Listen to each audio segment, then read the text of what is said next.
ಪ್ರಕೃತಿಯ ಕೊಡುಗೆ ಆಯುರ್ವೇದ ಗಿಡಮೂಲಿಕೆಗಳ ಶಕ್ತಿ, ಅತ್ಯಾಧುನಿಕ ತಂತ್ರಜ್ಞಾನ, ಪಾರಂಪರಿಕ ವೈದ್ಯರು ಹಾಗೂ ವಿಜ್ಞಾನಿಗಳ ಸಂಯೋಜನೆಯಿಂದ ತಯಾರಾದ ಅಮೃತ್ ನೋನಿ ಆರ್ಥೋ ಪ್ಲಸ್ ಮಂಡಿ ನೋವು, ಸೊಂಟ ನೋವು, ಬೆನ್ನು ನೋವಿಗೆ ಹೆಚ್ಚು ಪರಿಣಾಮಕಾರಿ ದಿವ್ಯೌಷಧವಾಗಿದೆ. ಇಂದು ಲಕ್ಷಾಂತರ ಜನರು ಆರ್ಥೋ ಪ್ಲಸ್ ಬಳಸಿ ನೋವು ರಹಿತ ಜೀವನವನ್ನು ನಡೆಸುತ್ತಿದ್ದಾರೆ. ಬಂಧುಗಳೇ ನಮಸ್ಕಾರ, ಹೇಗಿದ್ರಿ ನೀವೆಲ್ಲರೂ? ನಾನು ಸುಬ್ರಹ್ಮಣ್ಯ ಎಸ್ ಹಂಡಿಗೆ. ಬಂಧುಗಳೇ, ಬರೋಬ್ಬರಿ 24 ವರ್ಷದ ಹಿಂದಿನ ಪ್ರಕರಣ ಇದೀಗ ಮತ್ತೊಮ್ಮೆ ಸುದ್ದಿಯಲ್ಲಿದೆ. ಕಾರಣ ಏನಪ್ಪಾ ಅಂದ್ರೆ, ಬರೋಬ್ಬರಿ 24 ವರ್ಷದ ಬಳಿಕ ಸುಪ್ರೀಂ ಕೋರ್ಟ್ ತನ್ನ ಅಂತಿಮ ತೀರ್ಪನ್ನ ಪ್ರಕಟ ಮಾಡಿದೆ. ಎಷ್ಟು ವರ್ಷದ ಬಳಿಕ? 24 ವರ್ಷದ ಬಳಿಕ. ಯಾವ ಕಾರಣಕ್ಕಾಗಿ ಚರ್ಚೆಯಲ್ಲಿದೆ ಅಂದ್ರೆ, ಒಂದು, ನಿಜಕ್ಕೂ ಸುಪ್ರೀಂ ಕೋರ್ಟ್ನ ತೀರ್ಪಿನಿಂದ ಸಂತ್ರಸ್ತೆಗೆ ನ್ಯಾಯ ಸಿಗ್ತಾ ಎನ್ನುವ ವಿಚಾರಕ್ಕೆ ಸಂಬಂಧಪಟ್ಟ ಹಾಗೆ. ಕಾರಣ, ಸಂತ್ರಸ್ತೆಯ ಪರವಾಗಿ ಅವರ ತಾಯಿ ನಿರಂತರವಾಗಿ ಕಾನೂನು ಹೋರಾಟವನ್ನ ಮಾಡ್ಕೊಂಡು ಬಂದಿದ್ರು. ಮತ್ತೊಂದು ವಿಚಾರ ಅಂದ್ರೆ, ನಮ್ಮ ನ್ಯಾಯಾಂಗ ವ್ಯವಸ್ಥೆಗೆ ಸಂಬಂಧಪಟ್ಟ ಹಾಗೆ ಅಥವಾ ತೀರ್ಪು ವಿಳಂಬ ಆಗ್ತಿರುವ ಸಂಗತಿಗೆ ಸಂಬಂಧಪಟ್ಟ ಹಾಗೆ. ಎಷ್ಟು ವರ್ಷ, ನಾನು ಮತ್ತೆ ಹೇಳ್ತಾ ಇದ್ದೇನೆ, ಬರೋಬ್ಬರಿ 24 ವರ್ಷಗಳ ಕಾಲ ಕಾನೂನು ಹೋರಾಟವನ್ನ ಮಾಡಿ ಅಂತಿಮವಾಗಿ ಇದೀಗ ತೀರ್ಪು ಬಂದಿದೆ. ಆ ತೀರ್ಪು ಬರುವಷ್ಟರಲ್ಲಿ ಬೇರೆ ಬೇರೆ ಒಂದಷ್ಟು ಬದಲಾವಣೆಗಳೆಲ್ಲವೂ ಕೂಡ ಹೋಗಿಬಿಟ್ಟಿತ್ತು. ಆರೋಪಿ ಸ್ಥಾನದಲ್ಲಿ ಇದ್ದಂತಹ ವ್ಯಕ್ತಿ ವಿದೇಶಕ್ಕೆ ಹೋಗಿ ನೆಲೆಸಿಬಿಟ್ಟಿದ್ರು, ಆರಾಮಾಗಿ ಬದುಕನ್ನು ಕೂಡ ಸಾಗಿಸ್ತಾ ಇದ್ರು.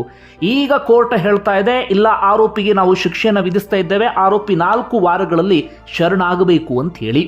ನಾನು ಮತ್ತೊಮ್ಮೆ ಹೇಳ್ತೀನಿ, ಬರೋಬ್ಬರಿ 24 ವರ್ಷದ ಬಳಿಕ. ಓಕೆ, ಏನಿದು ಪ್ರಕರಣ ಅನ್ನೋದನ್ನು ಗಮನಿಸ್ತಾ ಹೋಗೋಣ. ಬಂಧುಗಳೇ, ನಟಿ ಪ್ರತ್ಯೂಷಾ ಪ್ರಕರಣ, ನಿಮ್ಮಲ್ಲಿ ಒಂದಷ್ಟು ಜನ ಇದನ್ನು ಕೇಳಿರಬಹುದು.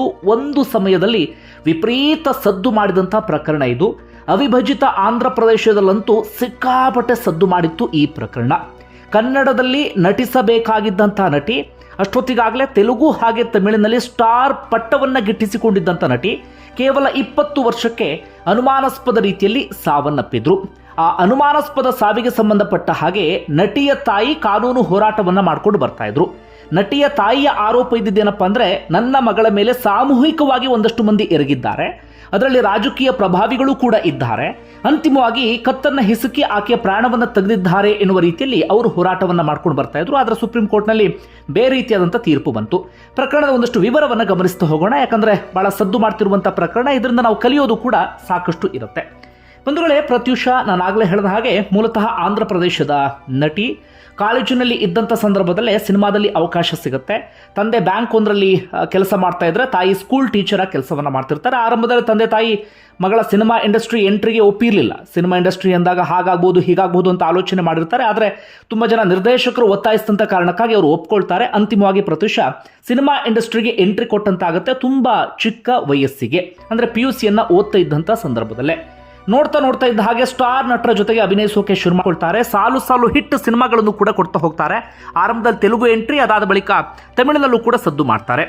ರಾಯುಡು ಎನ್ನುವಂಥ ಸಿನಿಮಾ, ಶ್ರೀ ರಾಮುಲಾಯ ಎನ್ನುವಂಥ ಸಿನಿಮಾ, ಸಮುದ್ರಂ, ಮನುನೀದಿ, ಸೂಪರ್ ಕದುಂಬಂ, ಸ್ನೇಹಮಂಟೆ ಇದೆರ, ಪೊನ್ನಾನ ನೇರಂ, ತವಸಿ, ಈ ರೀತಿಯಾಗಿ ಸಾಲು ಸಿನಿಮಾಗಳಲ್ಲಿ ಅಭಿನಯಿಸ್ತಾರೆ. ಸೌಂಡ್ ಪಾರ್ಟಿ ಅನ್ನೋದು ಅವರ ಕೊನೆಯ ಸಿನಿಮಾ ಆಗಿರುತ್ತೆ. ಅಂತಿಮವಾಗಿ ಸೂಪರ್ ಹಿಟ್ JM ಸಿನಿಮಾ ಇದೆಯಲ್ಲ, ಅದರಲ್ಲೂ ಕೂಡ ಇವರೇ ಪ್ರಮುಖ ನಟಿಯಾಗಿ ಆಯ್ಕೆ ಆಗಿದ್ರು. ಅದರಷ್ಟೊತ್ತಿಗಾಗಲೇ ಇವರು ಸಾವನ್ನಪ್ಪಿಡ್ತಾರೆ. ಒಟ್ಟಾರೆ ಸಿನಿಮಾ ಇಂಡಸ್ಟ್ರಿಯಲ್ಲಿ ದೊಡ್ಡ ಹೆಸರನ್ನ ಮಾಡಿದಂಥ ನಟಿ, ಸೂಪರ್ ಸ್ಟಾರ್ ಆಗಿ ಮೆರಿತಾ ಇದ್ರು. ಅವಕಾಶಗಳಿಗಂತೂ ಕೊರತೆನೇ ಇರಲಿಲ್ಲ. ಕನ್ನಡದಲ್ಲೂ ಒಂದು ಸಿನಿಮಾಗೆ ಆಯ್ಕೆ ಆಗಿದ್ರು. ಅವರು ಸಾವನ್ನಪ್ಪಿದ ದಿನವೇ ಆ ಕನ್ನಡ ಸಿನಿಮಾದ ಮುಹೂರ್ತವೂ ಕೂಡ ಇತ್ತು. ಇದು ನಟಿಯ ಜೀವನಕ್ಕೆ ಸಂಬಂಧಪಟ್ಟಂತ ವಿಚಾರ. ಹೀಗಿದ್ದಾಗಲೇ ನಟಿಗೆ ಒಂದು ಪ್ರೀತಿಯೂ ಕೂಡ ಇತ್ತು. ಸಿದ್ಧಾರ್ಥ್ ರೆಡ್ಡಿ ಅಂತ ಹುಡುಗನ ಹೆಸರು. ಇಂಜಿನಿಯರಿಂಗ್ ಓದ್ತಾ ಇದ್ದಂಥ ವಿದ್ಯಾರ್ಥಿ ಆತ. ಶ್ರೀಮಂತ ಕುಟುಂಬದ ವ್ಯಕ್ತಿ ಅಥವಾ ಶ್ರೀಮಂತ ಹಿನ್ನೆಲೆ ಇದ್ದಂಥ ವ್ಯಕ್ತಿ. ಇವರಿಬ್ಬರು ಕೂಡ ತುಂಬ ಚಿಕ್ಕ ವಯಸ್ಸಿನಿಂದಲೇ ಪರಿಚಿತರಂತೆ. ಆರಂಭದಲ್ಲಿ ಸ್ನೇಹ ಇತ್ತು. ಅದಾದ ಬಳಿಕ ಒಂದು ಹಂತದ ವಯಸ್ಸಾದ ಬಳಿಕ ಇಬ್ಬರು ಕೂಡ ಪರಸ್ಪರ ಪ್ರೀತಿಯನ್ನ ಮಾಡೋದಿಕ್ಕೆ ಶುರು ಮಾಡಿಕೊಂಡಿದ್ರು. ಹೀಗಿದ್ದಾಗಲೇ ಒಂದು ಬೆಳವಣಿಗೆ ಆಗುತ್ತೆ. 2002ನೇ ಇಸವಿ ಫೆಬ್ರವರಿ 22ನೇ ತಾರೀಕಿನ ಸಂದರ್ಭ. ನಟಿಗೆ JM ಸಿನಿಮಾದಲ್ಲಿ ಅವಕಾಶ ಸಿಕ್ಕಿರುತ್ತೆ. ಸಿನಿಮಾ ತಂಡದಿಂದ ಫೋನ್ ಬಂದಿರುತ್ತೆ. ಹೀಗಾಗಿ ನಟಿ ವಿಪರೀತ ಖುಷಿಯಲ್ಲಿ ಇದ್ರಂತೆ. ಹೀಗಾಗಿ ತಾಯಿ ಹತ್ರ ಹೇಳಿ ಹೋಗ್ತಾರಂತೆ, ನಾನು ಪಾರ್ಲರ್ಗೆ ಹೋಗಿ ಬರ್ತೇನೆ, ಸಿನಿಮಾದಲ್ಲಿ ಅವಕಾಶ ಸಿಕ್ಕಿದೆ, ನಾನು ಬಹಳ ಖುಷಿಯಲ್ಲಿದ್ದೇನೆ ಎನ್ನುವ ರೀತಿಯಲ್ಲಿ. ಜೊತೆಗೆ ಮಾನ್ಯ ದಿನ ಕನ್ನಡ ಸಿನಿಮಾದ ಮುಹೂರ್ತ ಕೂಡ ಇರುತ್ತೆ. ಎಲ್ಲ ಕಾರಣಕ್ಕಾಗಿ ಅವರು ಪಾರ್ಲರ್ಗೆ ಅಂತ ಹೋಗಿರ್ತಾರೆ. ಹೋದಂಥ ಸಂದರ್ಭದಲ್ಲೇ ಸಿದ್ಧಾರ್ಥ್ ರೆಡ್ಡಿಯ ಭೇಟಿಯೂ ಕೂಡ ಆಗತ್ತೆ. ಸಿದ್ಧಾರ್ಥ್ ರೆಡ್ಡಿ ಅದಾದ ಬಳಿಕ ಒಂದು ಕಡೆ ಹೈದರಾಬಾದ್ನ ಒಂದು ಹೋಟೆಲ್ಗೆ ಕರ್ಕೊಂಡು ಹೋಗ್ತಾರೆ ಪ್ರತ್ಯೂಷಾಳನ್ನ. ಅದಾದ ನಂತರ ಪ್ರತ್ಯೂಷಾ ಅನುಮಾನಾಸ್ಪದವಾಗಿ ಸಾವನ್ನಪ್ಪಿ ಬಿಡ್ತಾರೆ. ಸಾವನ್ನಪ್ಪಿದ ನಂತರ ಈ ಪ್ರಕರಣ ಮಾಧ್ಯಮಗಳಲ್ಲಿ ವಿಪರೀತ ಸದ್ದು ಮಾಡೋದಕ್ಕೆ ಶುರು ಆಗಿಬಿಡುತ್ತೆ. ಒಂದು ರೀತಿಯಲ್ಲಿ ಸಂಚಲನವನ್ನೇ ಮೂಡಿಸಿಬಿಡುತ್ತೆ. ಹಾಗೆ 2 ರೀತಿಯಾದಂಥ ಚರ್ಚೆ ಎಲ್ಲವೂ ಕೂಡ ಶುರುವಾಗುತ್ತೆ.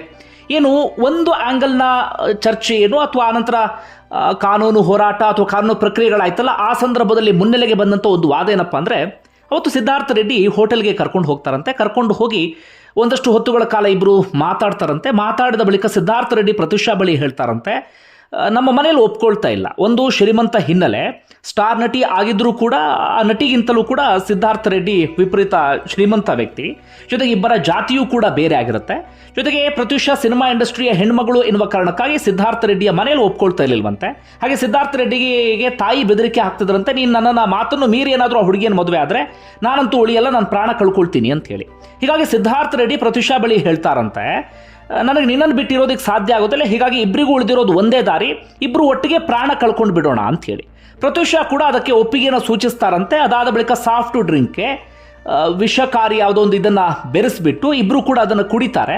ಕುಡಿದಾದ ಬಳಿಕ ಪ್ರತ್ಯುಷಾ ಸ್ಥಿತಿ ಇನ್ನಷ್ಟು ಗಂಭೀರ ಆಗಿಬಿಡುತ್ತೆ. ಹೀಗಾಗಿ ಸ್ವತಃ ಸಿದ್ಧಾರ್ಥ ರೆಡ್ಡಿಯೇ ಪ್ರತ್ಯುಷಾಳನ್ನು ಕರ್ಕೊಂಡು ಹೋಗಿ ಆಸ್ಪತ್ರೆಗೆ ದಾಖಲಿಸ್ತಾರಂತೆ. ಸಿದ್ಧಾರ್ಥ ರೆಡ್ಡಿ ಕೂಡ ಆಸ್ಪತ್ರೆಗೆ ದಾಖಲಾಗ್ತಾರಂತೆ. ಆದರೆ ಪ್ರತ್ಯುಷಾ ಸಾವನ್ನಪ್ಪಿ ಬಿಡ್ತಾರೆ ಮಾನ್ಯ ದಿನವೇ.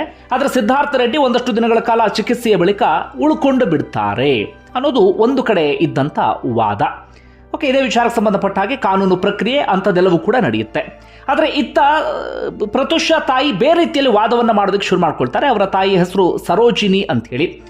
ಅವರ ವಾದ ಏನಪ್ಪ ಆಗಿತ್ತಂದರೆ, ನನ್ನ ಮಗಳ ಮೇಲೆ ಸಾಮೂಹಿಕವಾಗಿ ಎರಗಲಾಗಿದೆ, ಹಾಗೆ ಆಕೆಯ ಕತ್ತನ್ನು ಹಿಸುಕಿ ಸಾಯಿಸಲಾಗಿದೆ.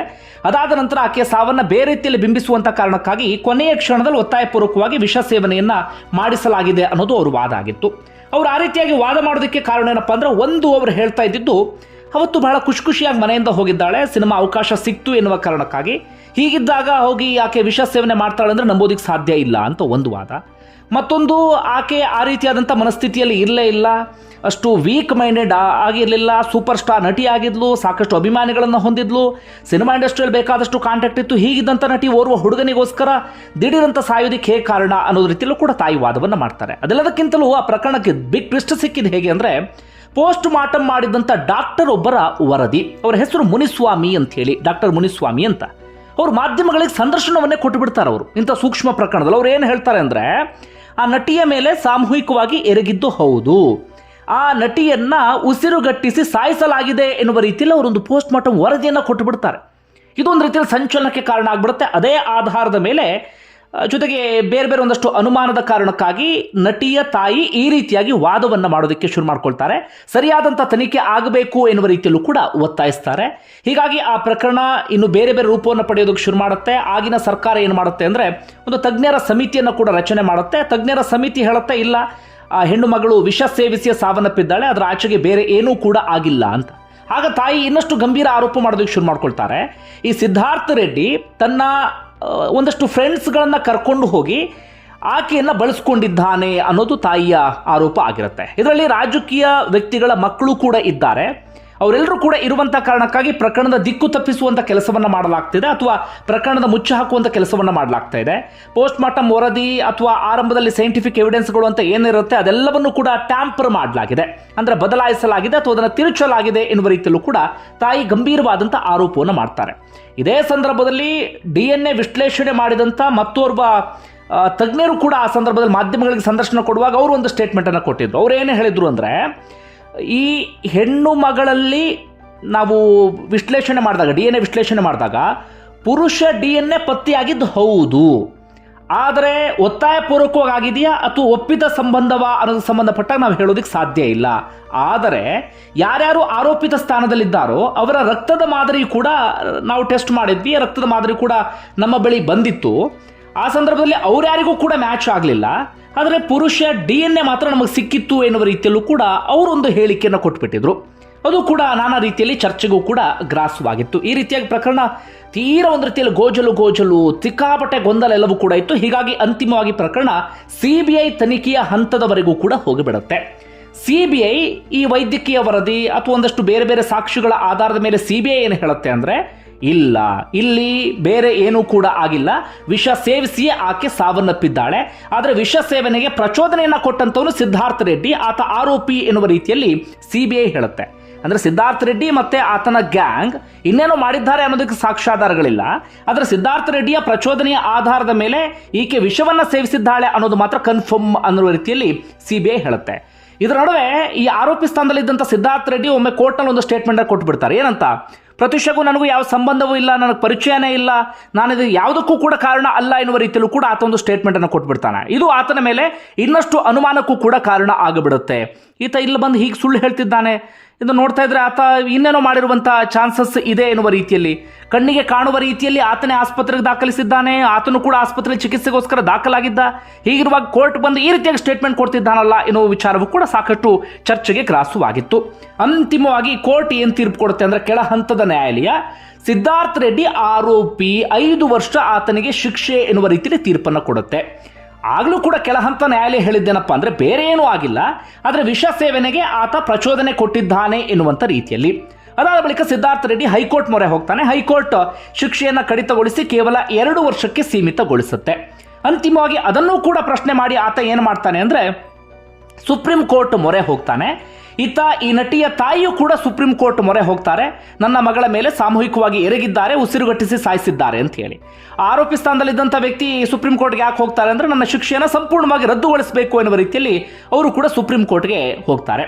ಅಂತಿಮವಾಗಿ ಈ ಪ್ರಕರಣ ಸಂಬಂಧಪಟ್ಟ ಹಾಗೆ ಸಿದ್ಧಾರ್ಥ ರೆಡ್ಡಿ 2 ವರ್ಷ ಜೈಲಿನಲ್ಲಿದ್ದು ಹೊರಗಡೆ ಬರ್ತಾರೆ. ಅದಾದ ಬಳಿಕ ಅವರು ಎಲ್ಲಿ ಹೋದ್ರು ಅಂತ ಯಾರಿಗೂ ಕೂಡ ಮಾಹಿತಿ ಇರೋದಿಲ್ಲ.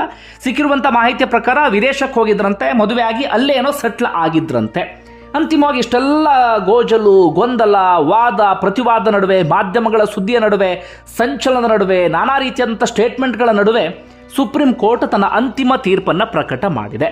ಸುಪ್ರೀಂ ಕೋರ್ಟ್ ಕೂಡ ಈಗ ಅದನ್ನೇ ಹೇಳ್ತಾ ಇದೆ, ಆ ಹೆಣ್ಣು ಮಗಳ ಮೇಲೆ ಯಾರೋ ಸಾಮೂಹಿಕವಾಗಿ ಎರಗಿದ್ದಾರೆ ಅಥವಾ ಉಸಿರುಗಟ್ಟಿಸಿದ್ದಾರೆ ಅನ್ನೋದಕ್ಕೆ ಸಂಬಂಧಪಟ್ಟ ಹಾಗೆ ನಮ್ಮ ಹತ್ರ ಯಾವುದೇ ಸಾಕ್ಷ್ಯಾಧಾರಗಳು ಕೂಡ ಇಲ್ಲ.